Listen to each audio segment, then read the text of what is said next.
Hello, welcome, and thank you for tuning in.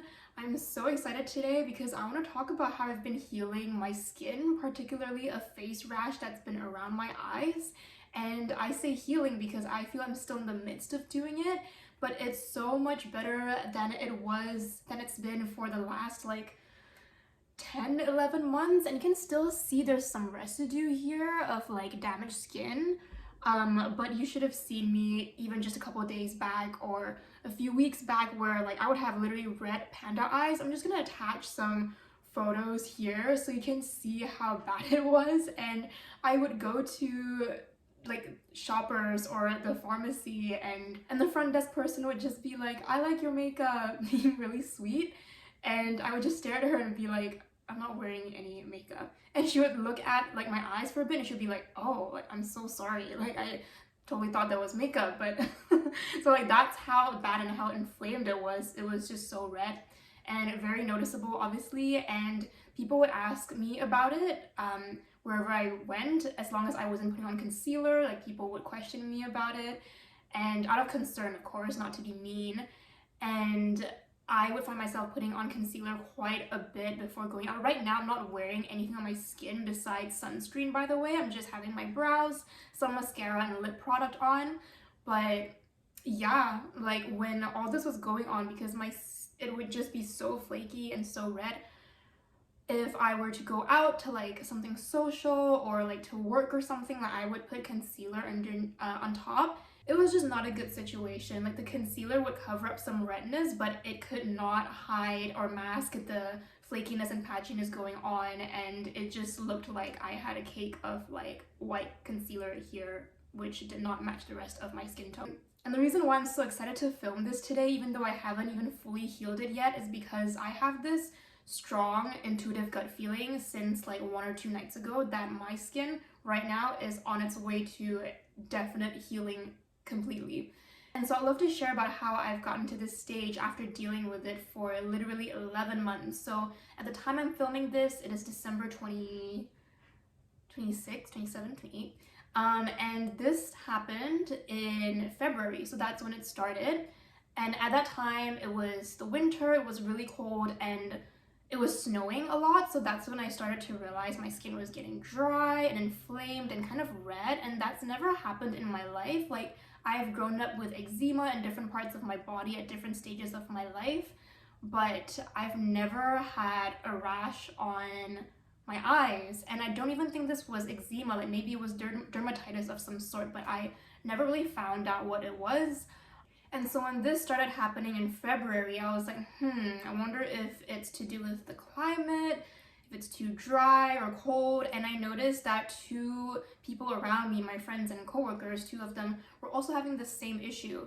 And one of them, after a month, she started going to a naturopath who told her that everything's fine with her. She's literally just dehydrated and needs to drink more water. And so she did that. And after that winter ended, her skin was back to normal.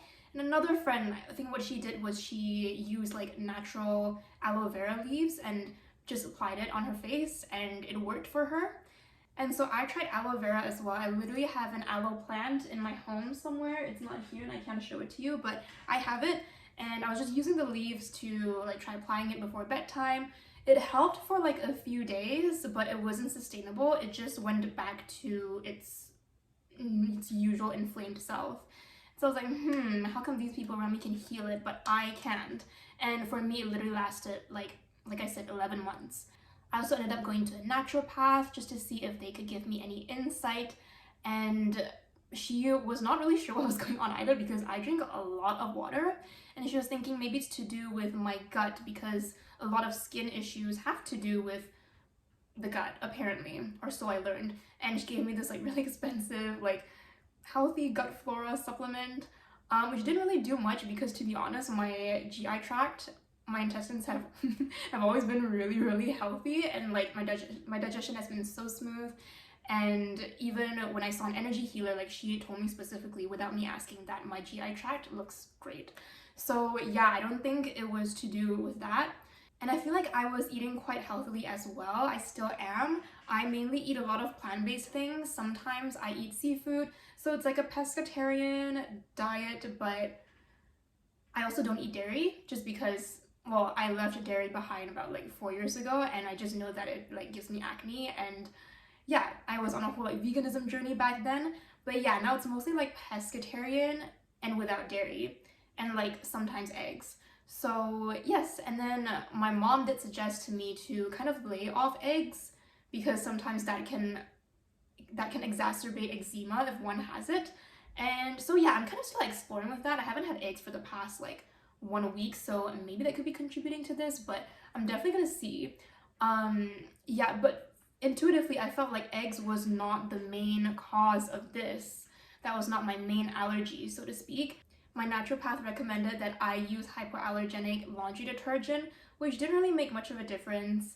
I tried my best to wash my face with cold water as much as possible just to prevent the sensitive area from being triggered or inflamed, and I even switched my shampoo to baby shampoo because I was afraid that like maybe my skin or scalp is like too sensitive to normal shampoo. I have no clue. Anyways, I tried all that, and I even tried dermatologist tested repair cream, like the scentless ones, and they were pretty pricey as well, but my mom bought them for me when I went to visit Malaysia. And yeah, those helped. I'm still using them now, and I personally do recommend them because they are really good and they do repair the skin. I might put photos or like, I don't know, mention them in the description or something. But yeah, I think one of it was the Cetaphil repair cream, and also this like hydrating serum, which really helped. It was like a rose essential oil thing, but I still use it now and it's really good. And what else? And my cleanser is also scentless, dermatologist tested. I use either CeraVe or Cetaphil. I forgot. I always get confused between the two brands. But yeah, so I was kind of having a very clean regime, I feel, like food-wise and topical-wise. Everything was just like fragrance-free and like no frills. So yeah, it was a little frustrating because nothing was really working, and I thought maybe it was the dryness in the air, and so I started using a humidifier at night. It helped a little bit, but as usual, like the condition just came back. And yeah, during the summer, during the whole change of weather, it was still like that, and summer turned into fall and into winter. Like right now, it still was kind of like that. There was a big difference though when I visited my family in Malaysia in like September, the whole month of September this year basically. And I'm not sure if it was the change in humidity, but that was when my mom bought me those like repair creams and the serum, and that helped so much. And I'm sure the humidity was a factor as well because my skin cleared up and I was going to the beach and everything and like coming into contact with salt water, and it was fine. Yeah, so I was very happy. And then I came back October to the autumn and the condition just came back and I got inflamed again. I was like, okay, what is going on? And my mom kept telling me to use this like steroid cream from the skin doctor that I got like years ago when I was having like really bad eczema as a child. And she told me to just use that again, but I was so adamant on not using it because I really didn't want to expose the sensitive skin around my eyes to like such a chemical unless it's the last resort. And somehow I felt like I had not used up all of my other resorts yet. And she was also like begging me to go to a dermatologist here, which I could have, and I did consider it quite a bit, but I don't know, I just like felt like I could be trying more methods before going to the dermatologist and spending that amount of money. Like I'm sure like that they could help me, but I also just had this deep intuitive feeling that the cause was emotional or at least energetic and not just something on the surface of my body that I could apply some like medicinal thing and it would go away. Like I feel like it was a physical manifestation of something that was going on deeper inside, and I was really trying to find this out. So I was also googling a lot about what Louise Hay would say about skin issues. I absolutely love Louise Hay and her work and her books, even though I haven't read all of them, but I believe her bestseller is You Can Heal Your Life. I think that's the name of it. So basically one of her work's main theories is that whenever a physical ailment arises, that more often than not that is a physical manifestation of something that's going on in the emotional body or the mental body, your emotions about yourself and your thoughts about yourself. So yeah, I always have this habit of like whenever I'm not feeling well, I would just Google Louise Hay and then insert the name of the physical ailment right next to her name and see what she has to say about it.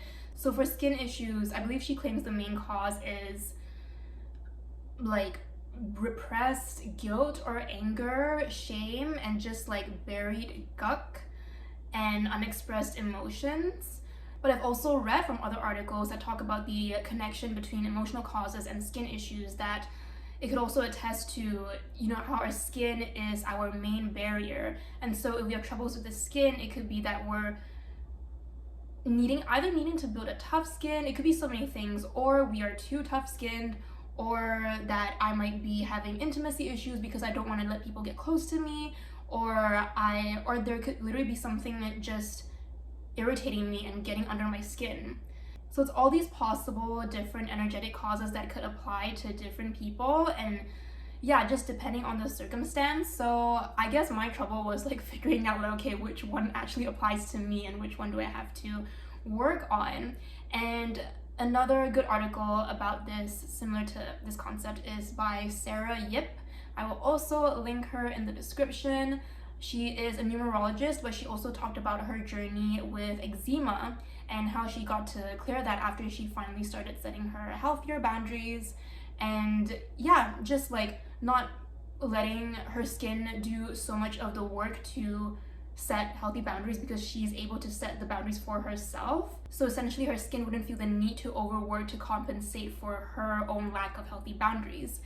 That was just the reason that happened to apply to her. So for me, I was still spending quite a lot of time honestly figuring out like what was going on. Okay, I just turned on some lights because the sun is setting. So I really felt like it was a myriad of different energetic reasons leading up to this, and my skin is literally the first thing that I'm presenting to the world. So the first intuitive hit for me was that it should have to do with my relationships with people in some shape or form. And I was really aware of this, even though I didn't like having like red panda eyes all the time, but I would still really want to go out and like socialize and connect with people, and even new people who didn't know me, and not caring what kind of first impression I gave off, because I felt like that just like encouraged me to like shine even more, like my heart, instead of relying on appearance. And no matter how bad my skin was, I was still determined to let my inner radiance show and offer like my inner true value to the people that I meet, instead of relying on like my face or my outer shell as a crutch. And also not feeling bad about it. Like, yes, it's uncomfortable when people ask me like, oh, what's up with your skin, but like it's not a big deal. Like, this is just a little human costume, and like that's not gonna be the basis of how you and I are gonna connect. So that was just my way of thinking. And yes, it was kind of sad that I couldn't like play with makeup a lot, or eyeshadows at least, during this time, because time to time I like to do that. Not all the time, but I have moods where I like to like paint on my face, and I couldn't do that for a very long time. And so yeah, let's just say I couldn't fully express myself in the artistic or like usual colorful way that I would have liked to. But it was overall such a reminder that this skin issue itself was not a big deal to me. And for me, the bigger deal is what is going on inside me that I need to heal. Like, that was my main interest. And so there were two things that I was finally able to figure out in the past like 1 or 2 months. The first was my suppressed creativity or authenticity, or suppressed creative self-expression. And this is mainly to do with my spirituality. There were and there still are like many times where I have trouble like expressing my ideas regarding my views around like spirituality and like how I live my life.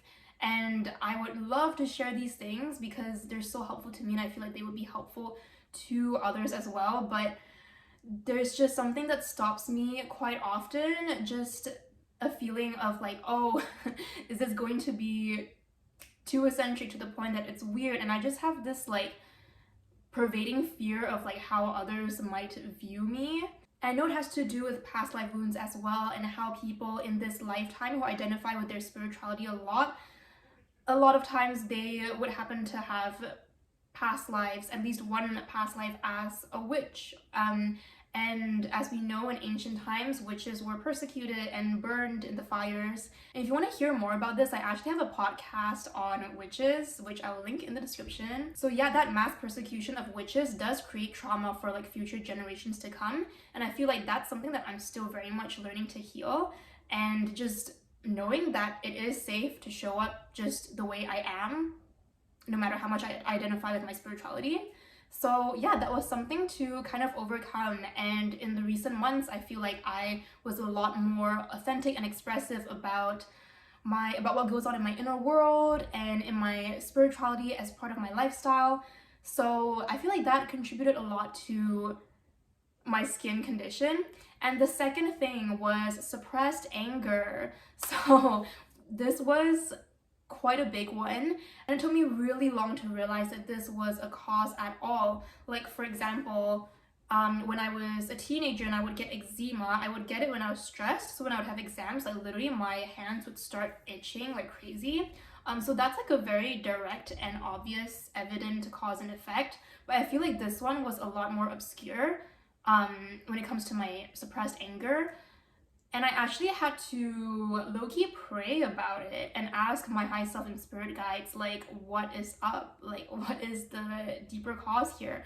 I actually don't pray a lot. I only started doing so more frequently in the past few months. And I feel like in the past, I would always just kind of talk to my spirit guides about like, okay, what is the right thing to do? But I wouldn't like ask for something. And I wouldn't say like, please help me with this, or like, please give me this. And I feel like that had to do with the ego, because with every ask comes the possibility of rejection. And I have a huge fear of rejection, just in like all departments. And so I feel like making the initiative to finally pray and ask for help and ask for guidance and ask for healing was very, like, I had to put aside a lot of my ego. I had to surrender and just come to terms that maybe my logical mind doesn't have the answers that I need as to why my skin is behaving like this. But somehow I knew that my higher self did have the answers, and so that's why I finally sat down to ask. And before that, actually, I tried to do some energy healing meditations on myself, just some like techniques that I had learned, and that did help quite a bit, because that helped me to explore my mental body and question thoughts that I'm feeling about myself that could lead to this. And one of the thoughts that came to me was that I was not good enough. And I know it's a very like umbrella statement, but I feel like once I was aware of that belief and how it could be affecting this, it was so funny because my skin started scaling in a very different way. Like it was still inflamed, but I could sense like shifts and changes going on. It was the weirdest feeling ever.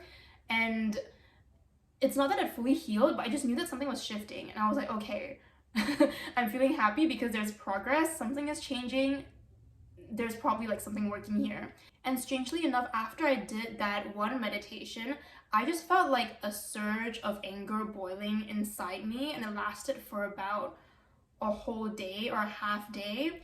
And it had to do with my boundaries and me perceiving my boundaries as being overstepped by others, but then also realizing that my anger is not towards them, my anger is towards me for allowing those boundaries to even be overstepped, because I'm responsible for my boundaries, but I was not taking responsibility for them at the time.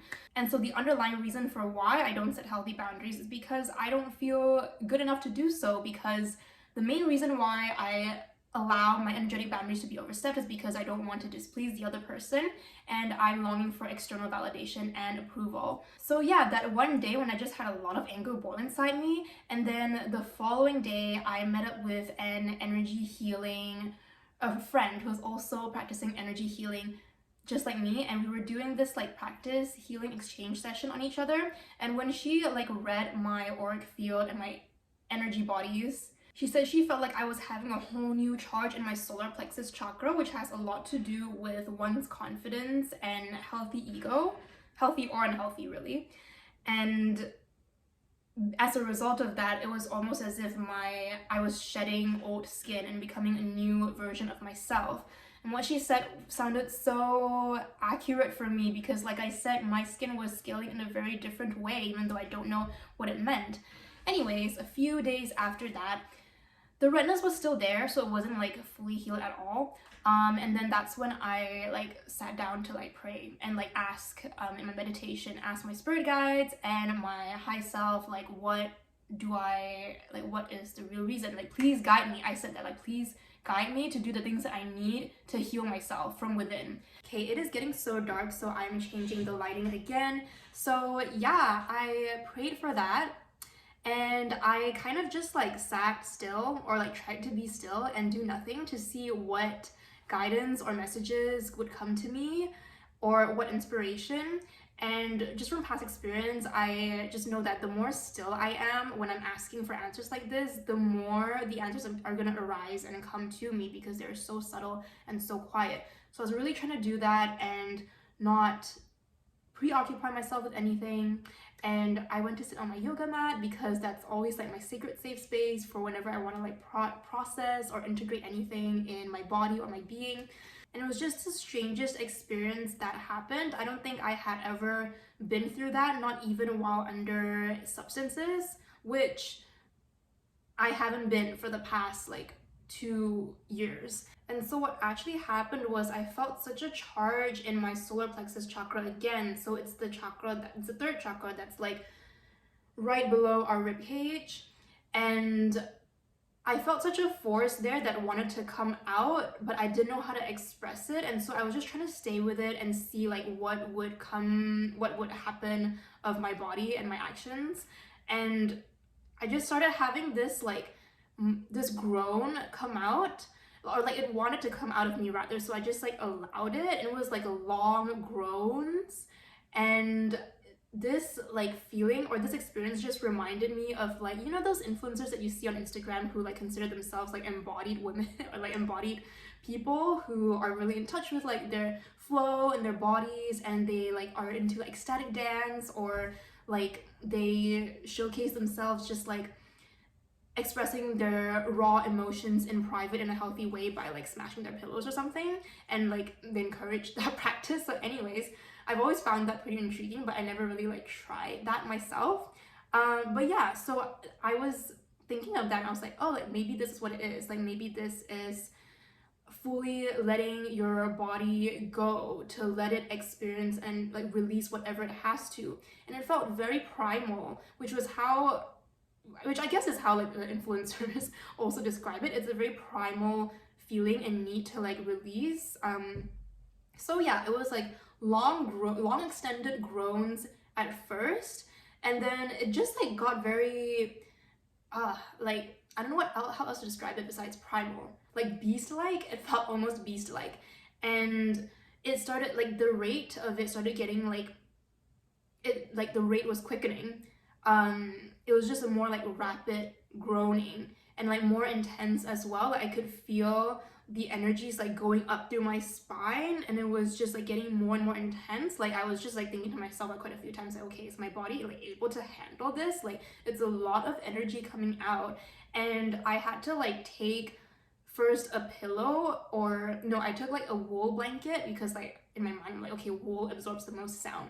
I don't want my neighbors to hear me, and I was alone at home at the time, and so I was just kind of like doubled over in like a child's pose, because for some reason that's how my body wanted to, that was the shape my body wanted to take. So I just went with it, even though my logical mind had no freaking clue what was happening. But I just like followed the wisdom and intelligence of my cells and my body, and I just like switched off my logical mind. And I really felt like throughout it all, like I was being guided to do this exact embodied practice of release. And so yeah, here I was doubled up, like my face in the blanket, and I'm like groaning into it. In between the groans, sometimes I would also like laugh or like chuckle from my belly. And I know it sounds, I feel like I have this stigma in my mind of like, okay, that low-key sounds like dark. And some fear did seep in a little bit time to time, but I just got this intuitive message of like, there's nothing to be afraid of. Like, this is me, this is my shadow aspect, and this is what wants to be released and what wants to be acknowledged. And so I'm being invited to face it and embrace it so that it doesn't have to scream as much under my skin anymore and hide itself that much. So I was trying to be aware and open, and yeah, just continuing the groans. And at some point, I literally my throat just like gave up. Like I had no more energy to groan, so I just like sat up like in a daze, and it was just such an like, even though it was really strange, but it was also such an expansive experience because yeah, it's very seldom that I embrace my shadows in that way. And like they're not even like a bad thing, you know what I mean? It's just like stuff that needs to be purged out. And it's interesting because when I was doing those groans in my mind, I was being reminded of Bellow's breath or Bhastrika, which is a type of pranayama or breath work in yogic philosophy and yogic practice. And I've learned about it before, but I've never consciously tried it. And apparently it's for like advanced practitioners or something, but I just never really had the interest to go ahead and try it. But then when I was doing this, I was like no other term came to my mind other than Bellow's breath. And I looked it up later, and I looked up the benefits of Bhastrika. And I found that what I was doing was very similar to that breath work. And one of the benefits, besides like improving, let me actually go search up the benefits. Okay, I found it here. So physical health benefits for this particular pranayama is it increases the oxygen content in the blood. It removes blockages in the nose and chest. It's good for asthma, removes inflammation of the throat, and of course it increases prana or life force to all organs in the body. But this one that I really related to was, you see, like you can still see some residue, like redness right here. Depends on the lighting, but trust me, it was way worse before. And like I said, I know this is on its way to full recovery. So this point here says, Bhastrika has great spiritual benefits. It helps to break through the 3 granthis or psychic knots that bind the soul. These are emotional and mental knots that block the individual's evolution. Prolonged practice of Bhastrika loosens up these granthis or knots. Bhastrika destroys the phlegm that blocks the entrance to the central pranic channel, thus enabling energy to pass up the spinal channel. So I really resonated with this, like talking about loosening the knots. That's exactly how it felt, because I feel like there's all these blockages in my psyche, like to do with self-worth and boundaries that probably have been festering in me for many years, to be honest. And imagine how powerful the blockage was to show up as a manifestation in my body that last 11 months. So I was very sure that this was something that was accumulating over a long period of time. And the fact that my guides guided me and my body's wisdom guided me to do Bhastrika in that very like primal manner was so apt, I feel, because it was really truly a clearing and like a forceful clearing of my channel, and just like blasting its way through these knots and blockages in my channels. So yeah, it was really cool to learn more about that breath work. And what was funny was after I like sat up in a daze and I was like, okay, that was interesting, like time to go about my daily life. And just like 2 minutes later, I just knew deeply that, okay, I'm not done yet. Like I don't feel like this process is done, or my body doesn't feel that way. Like I feel like I still felt dissatisfied. I needed to release more. And I just knew that I had to let out all this like repressed anger inside me. And also, like FYI context, like I feel like the only few times I've like raged out in private, probably like 2 or 3 times in my entire life. But that's honestly just like being in my room and like throwing something, or like throwing an eraser at the wall, or like kicking a bed frame or something, which maybe I could have done more often to prevent like such a buildup of repressed anger. But yeah, so let's just say I don't really make that much time for anger in my life, and like I kind of like bypass it a lot as well. And also there's like a lot of shame for some reason whenever I'm like in an angry mood, because like especially since like in my later years of living, when I started to embrace my spirituality a lot more, there's also this unhealthy like notion that came with it of like, oh, like I am being spiritual, or like even now as I'm like exploring my yoga teaching career even more, I am like, I tend to be a bit too self-conscious of like, okay, if I'm angry, like how would other people perceive me? Like as a yoga teacher, aren't you supposed to be like balancing your energy and like not lose your temper, things like that. So yeah, those notions were not exactly healthy contributions to this condition. Anyways, so yeah, like I said, I was feeling dissatisfied. I wanted to release more of the anger, and so I just like grabbed my blanket and I just like literally screamed into the blanket. But it's so muffled, so if you were next to me, you would literally just hear like a muffled like ah. But I was really screaming from my belly into it. Thank God for that wool blanket, because otherwise I would have been too self-conscious to do it because of my neighbors. But yeah, so that really helped a lot. I screamed like 3 times. 3 is the magic number, right? So I did that and it was fine after that. Like I felt so good. Like I actually felt so like uplifted and so like joyful, and I just felt so grateful that I was able to like expand into this like wider aspect of my being and embrace this suppressed anger that was just like dying and begging to be looked at and addressed. And I finally addressed it, and I feel like that part of me became like satisfied and placated. Oh my gosh, what's the word? I'm losing my vocabulary. So yeah, after that intense low-key metaphysical experience, I definitely felt a huge shift, like so much, like my knots were definitely untangled, like the article said, and I just felt such a huge shift in my energy. The next morning and the day after that, my skin around my eyes was so much cleared up. And like, oh my goodness, even just waking up this morning to this, even though it's not fully like smooth yet, but just knowing that it's like not inflamed anymore, it's like cooled down, like oh my goodness, like I was just like thanking my body, thanking my spirit guides, thanking creator, the universe, God, whoever. Like I was just so grateful, and I'm never gonna take my skin for granted again. Also, for even more context, I do take really good care of my skin. Like I put on sunscreen and everything, I cleanse all the time. Anyways, just wanted to mention that, just to add on to like the diets earlier and everything.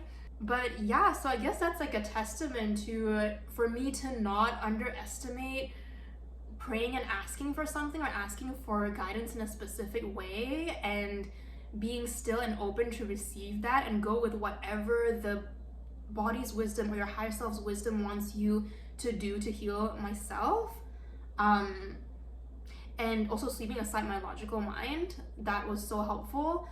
So yeah, I just consider this a miracle, but also not really a miracle, because like I don't know, it makes so much sense, even though logically it doesn't. But here I am, and my skin is like better than it's been in the past like 11 months, and I'm so grateful. Oh my gosh, like I'm just full of joy today, and I feel so bright and uplifted. Like the sun has set, but I'm gonna go to town after this, so like I don't know, I've just been very excited to share this whole story. So here I am, and yeah, knowing that no part of me ever deserves to be unloved. Like all of my aspects, including my shadows, deserve so much love and so much recognition. And wow, yeah, just like so thankful. And yeah, I've really just always personally believed in our powerful self-healing abilities, and all it takes is surrender and curiosity and self-inquiry and patience with the self and a non-judgmental outlook, and just like knowing that my body is always doing its best for me. So that's how I healed my skin, just through a whole lot of self-love. Thank you so much for listening. I really appreciate it, and yeah, I hope to see you soon. Thank you, and I hope you take care. Goodbye.